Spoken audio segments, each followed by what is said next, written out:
बंधुओं, एक मेरी बात बहुत ध्यान से सुनो। ठाकुर जी का जब अनुग्रह होता है तो सबसे पहले ठाकुर जी स्वप्न में दिखेंगे। भगवत दर्शन ऐसे नहीं होगा स्पष्ट ठाकुर जी प्रकट हो गए, दिख गए, चल रहे फिर रहे हैं, दिख रहे हैं हमको, ऐसा नहीं। ठाकुर जी सबसे पहले स्वप्न में दर्शन देंगे, और स्वप्न में भी प्रत्यक्ष नहीं दिखेंगे। ठाकुर जी की कोई ना कोई अंग का दर्शन होगा, ठाकुर जी की कोई ना कोई वस्तु का दर्शन, वंशी दिख जाएगी, मोर मुकुट दिखेगा, ठाकुर जी की पीली पीतांबरी दिखेगी। रात्रि में सोते सोते ऐसा लगेगा मानो चंदन की सुगंधी आ रही हो, केसर की सुगंधी आ रही हो। ऐसे ऐसे अनुभव ठाकुर जी कराते हैं। स्वप्न दर्शन सबसे पहला। हमारी एक बात मान लीजिएगा, स्वप्न में कभी ठाकुर जी दिख जाएं, कभी किसी को बताइएगा मत। प्रेम को और रत्न को दोनों को गोपनीय रखना चाहिए। प्रचार कर दोगे रत्न कहां रखा है तो चोरी होने का भय रहता है। ऐसी प्रेम का भी ढिंडोरा पीट दोगे तो निश्चित है कि आपका प्रेम एक दिन नष्ट हो जाएगा। इसलिए प्रेम और रत्न दोनों गोपनीय रखने वाली वस्तु। तो भगवत कभी दर्शन स्वप्न में हो या कोई अनुभव कभी भी हो तो कभी किसी से कहना नहीं। हाँ, कभी ऐसा लग रहा हो कि किसी की भक्ति में विश्वास जग जाएगा मेरे बताने से, तो कह देना, लेकिन बहुत सकुचा के संकेत में कहना, ज्यादा मत बोल देना। तो स्वप्न में ठाकुर जी दिखते हैं। स्वप्न के बाद प्रतीक्षा करो कि अब जागृत अवस्था में उनका अनुभव होगा। आप जहां बैठे हो ऐसा लगेगा ठाकुर जी यहीं विराज रहे थे। आपको ऐसा लगेगा ठाकुर जी ने कोई अनुग्रह किया, कोई कृपा की है। तो पहला स्वप्न दर्शन, दूसरा अनुभव दर्शन, और तीसरा होगा प्रत्यक्ष दर्शन। ठाकुर जी दिखे ही जाएंगे, सामने ही खड़े हो जाएंगे। बहुत लंबी दूरी है भैया हमारी और ठाकुर जी की, थोड़ी नेक समीप करनी है। तो नाम जब तिलक लगाना, कीर्तन करना, सत्संग सुनना, इसके पीछे एक ही उद्देश्य रखो, ठाकुर जी स्वप्न में ही आ जाओ, और कुछ नहीं। तो एक बार तो कोई अनुभव कराओ। तो बंगाल के एक भक्त को ठाकुर जी ने स्वप्न में जाकर के कहा कि तुम वृंदावन जाओ, हम तुम्हारी भक्ति से बड़े प्रसन्न हैं, और वहां एक गौड़िया वैष्णव बाबा रहते हैं, उनके यहाँ मदन मोहन जी की सेवा है, तुम वहां जाकर के उनका अनुग्रह स्वीकार करो। बंगाल से वो व्यक्ति वृंदावन आया, सत्य घटना है। वृंदावन आकर के उसने बाबा जी का परिचय पूछा, उनके पास गया, जाकर के उसने ये नहीं कहा कि ठाकुर जी ने स्वप्न में आज्ञा की है। भक्त का ये भी स्वभाव होता है, वो अपने ऊपर होने वाली कृपा का प्रदर्शन भी नहीं करता। एक बात से बचिएगा, भक्ति में प्रदर्शन की स्थिति नहीं आनी चाहिए।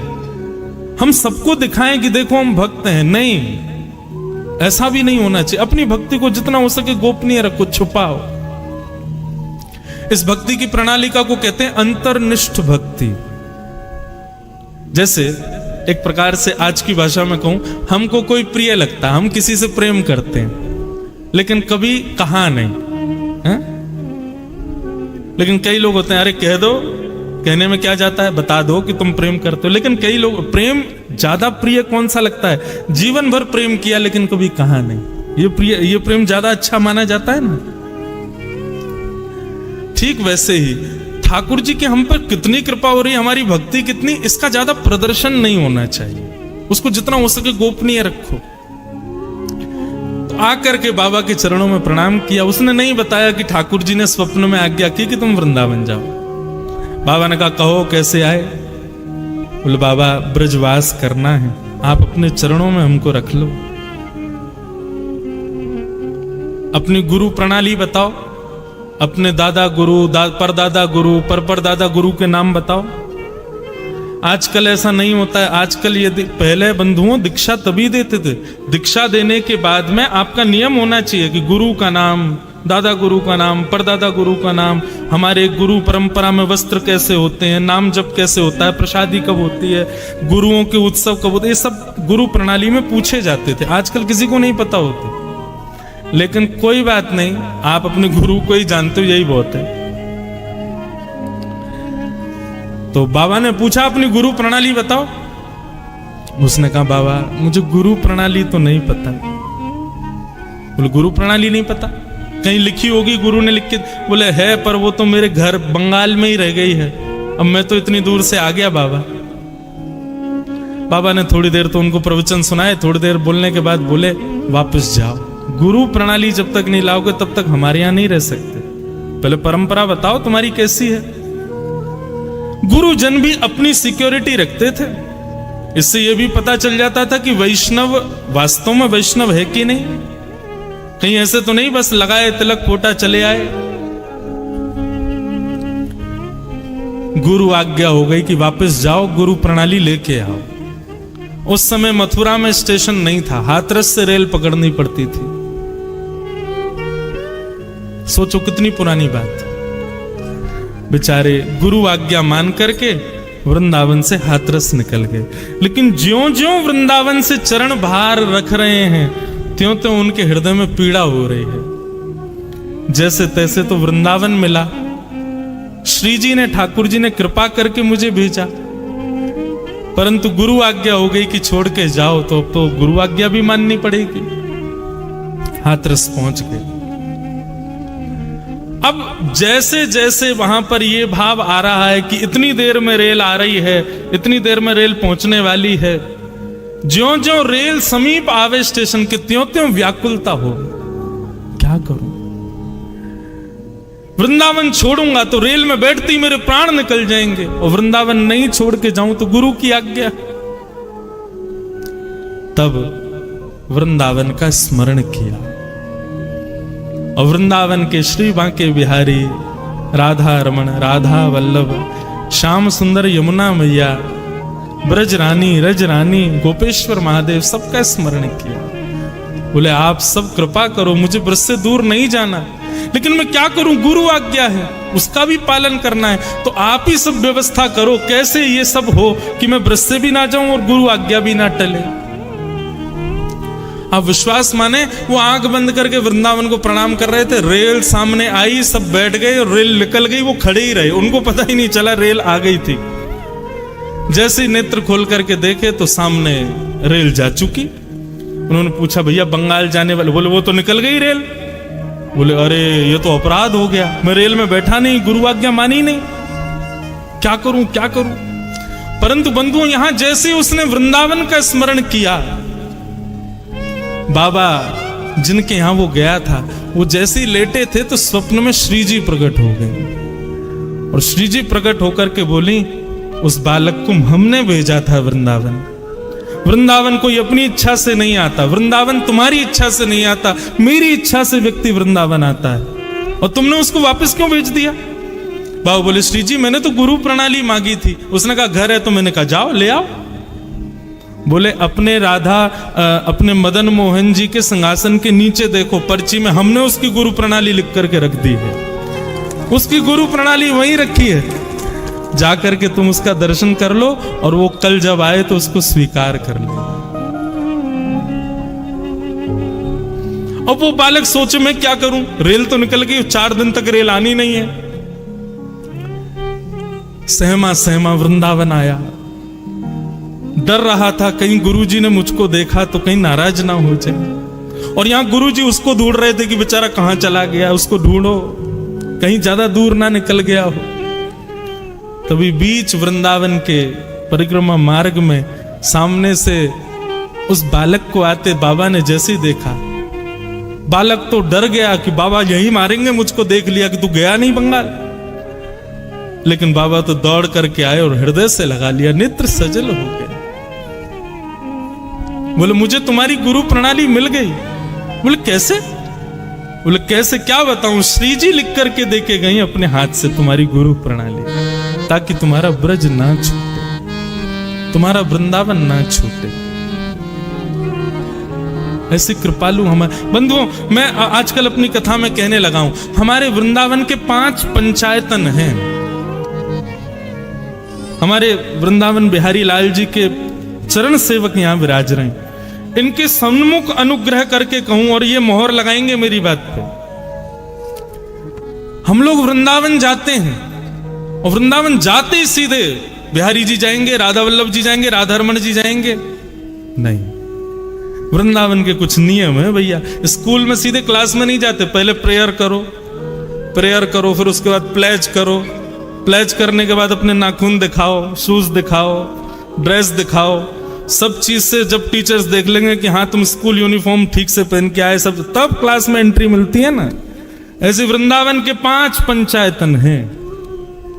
वृंदावन जाओ, अब की बार जब वृंदावन जाओ हमारी कही बात मान करके जाना। आपसे निवेदन कर रहे हैं, सबसे पहले वृंदावन की सीमा में प्रवेश करते ही देखो, हमारी वृंदावन की प्रणाली का आप फॉलो करते नहीं हो, बिहारी जी स्वयं करवा रहे हैं। वृंदावन जाते ही गाड़ी से उतरो, पहली बैरिकेडिंग है, गाड़ी सबको छोड़नी ही पड़ती है। वीवीआईपी घुस जाते हैं भीतर, बाकी सामान्य लोग तो गाड़ी लेके जा ही नहीं सकते। तो वृंदावन जाओ, सबसे पहले वृंदावन की सीमा में जाते ही गाड़ी से उतरते ही सबसे पहले वृंदावन की रज को माथे से लगा, पहले रज को प्रणाम करो। उसको धूल नहीं, मिट्टी नहीं, ये तो बोलना ही नहीं चाहिए, ये बोलना अपराध है। वो रज रानी है। सबसे पहले रज को माथे से लगा। रज माथे से लगाने के बाद ये हो गए प्रथम पंचायतनों में प्रथम है वृंदावन में, पहले रज को प्रणाम। रज को प्रणाम करने के बाद फिर वृंदावन में प्रवेश करते समय जितने वृक्ष वल्लरी आपको दिखाई दें उन सबको प्रणाम करो। जिन जिनको देख पाओ, जिन पर दृष्टि ना पड़े कोई बात नहीं, लेकिन जो तुम्हारी दृष्टि में आ जाए उनको प्रणाम करो। श्री हरिराम व्यास जी, नाम सुना है? हरिराम व्यास जी, वो तो वृंदावन में जाते और वृंदावन के वृक्षों को गले से लगा के कहते, वृंदावन के रूख हमारे मात पिता गुरु बंधु। वृंदावन के दूसरे पंचायतन है वृक्ष, कुंज निकुंज। हमारे बांके बिहारी जी का मूल नाम कुंज बिहारी, क्यों? कुंजों में ही रहते हैं, वृक्षों में ही विराजते हैं, वृक्षों के नीचे ही विराजते हैं। तो ये सामान्य वृक्ष नहीं है बंधु। तो पहले रज को प्रणाम, फिर वृक्षों को प्रणाम, और तीसरा श्री यमुना जी को प्रणाम। कितने लोग वृंदावन जाते हैं, यमुना जी को वंदन नहीं करते। जिन यमुना जी का जल बिहारी जी पीते हैं, राधा वल्लभ, राधा रमन सब पीते हैं, पूरा वृंदावन यमुना जी के ऊपर ही टिका है। उन यमुना जी को पहले प्रणाम करो, और प्रणाम भी नहीं करना, आज्ञा लेनी है। रज से भी आज्ञा, वृक्षों से भी आज्ञा, उसके बाद फिर यमुना जी से आज्ञा। और चौथे ब्रजवासी, आपको जो ब्रजवासी मिले, चाहे आपसे तेज आवाज में बात करते हुए मिले, उनको भी प्रणाम करो। सब ब्रजवासियों को प्रणाम करो। हमारे ब्रजवासी ज्यादा गले मिले, ज्यादा प्रेम से बात करें तो समझना कि भैया अभी हमारी भक्ति में कमी है। लेकिन ब्रजवासियों के दारी के कहां ते आया है, कछु दे के जा, सेवा एवा करके जा, तो समझो हाँ श्री जी प्रसन्न है, ये हम पे गुस्सा कर। वृंदावन ये कोई मनगढ़ंत बात नहीं है। वृंदावन शतक में स्वयं लिखते हैं आचार्य गण, सम्मानम कलयाति घोर गरलम। वृंदावन में सम्मान विष के समान है। वृंदावन में क्या हो, बोले नीचपमानम सुधा।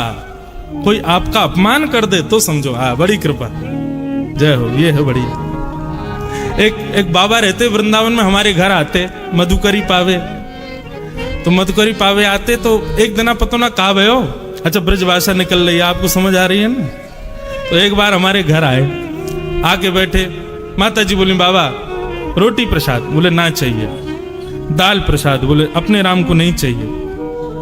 बोले खीर पाए लो, बोले अपने राम को नहीं चाहिए। बाबा दूध पी लो, बोले अपने राम को नहीं चाहिए। थोड़ा तेज बोल जाए, नेक हम पे चिल्ला जाए, नेक हमको नेक डांट दे, तब समझ में आएगी श्री जी की हम पे कृपा भई, हम पे अनुग्रह भई। तो वृंदावन में पहले रज से आज्ञा, फिर यमुना जी से, फिर वृक्षों से आज्ञा, फिर यमुना जी से आज्ञा, चौथे ब्रजवासियों को प्रणाम। ब्रजवासी बहुत प्रिय बंधु। जगन्नाथ जी का कभी आपको यदि चरित्र पढ़ने को मिले, जगन्नाथ जी की कोई कथा, मैंने एक जगह पढ़ा, मेरे नेत्र इतने सजल हो गए कि जब प्राचीन भारत में जब इतने साधन नहीं होते थे, तो लोग बाग जब चारधाम यात्रा करते थे, कोई ब्रजवासी यदि जगन्नाथपुरी जाता था,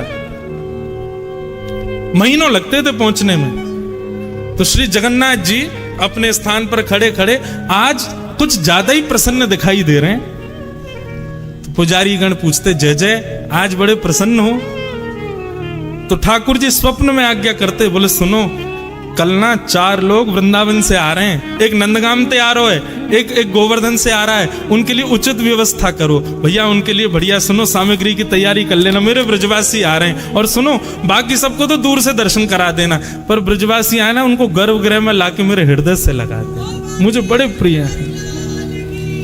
तो भैया ब्रजवासियों को देख करके यदि आपको ऐसा लगे कैसे बोल रहे हैं, कैसे चल रहे हैं, अरे देखो क्या कर रहे हैं, नहीं, ठाकुर जी के प्रिय हैं, जैसे हैं उनको प्रिय हैं। तो चौथी आज्ञा ब्रजवासियों से, और 5वीं आज्ञा हमारे वृंदावन में विराजमान देवादिदेव महादेव श्री गोपेश्वर महादेव, उनसे आज्ञा।